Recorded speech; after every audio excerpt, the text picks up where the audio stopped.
Epidural haemorrhage ही है। तो सीटी और एमआरआई से आप कंफर्म कैसे करोगे, तो टिपिकली पिक्चर देता है कि जब भी आपको एपिड्यूरल जो है हेमरेज होता है तो उसमें कॉन्वेक्स शेप का, बाइकॉन्वेक्स शेप का हेमेटोमा बनता है, और जो है ये it is a very much diagnostic thing we will see in epidural haemorrhage. और बाइकॉन्वेक्स यानी कि लेंस शेप का आपको दिखेगा, और आप जो है पेशेंट की देख सकते हैं कि जो कॉन्ट्रालैटरल वीकनेस होती है और प्यूपिल डायलेटेड होती है एट द साइड जहां पे लीजन हो रहा है, उसी साइड की जो आई जो है प्यूपिल है वो डायलेटेड होगी। तो ये सारी चीजें आपको सजेस्ट करती हैं कि उसको एपिड्यूरल हेमरेज है।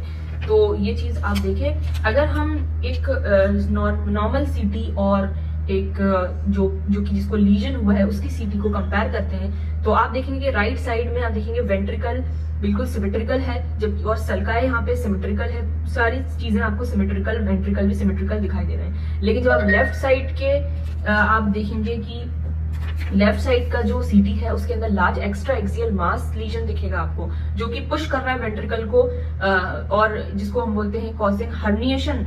आप देखेंगे वेंट्रिकल का हर्निएशन हो रहा है अंडर द फॉक्स। तो आप देखेंगे कि किस तरह का लीजन है, हाइपर डेंस लीजन दिखाई दे रहा है कंसिस्टेंट इसका with acute haematoma.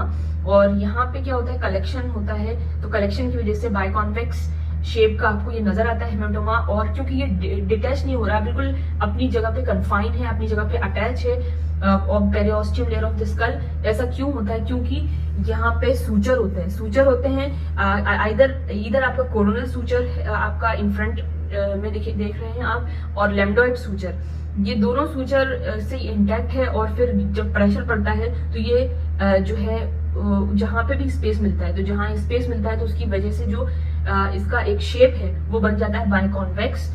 So this is the classical appearance of extra axial और epidural haematoma. So next we will learn about subdural haematoma in the next video. Thanks for watching.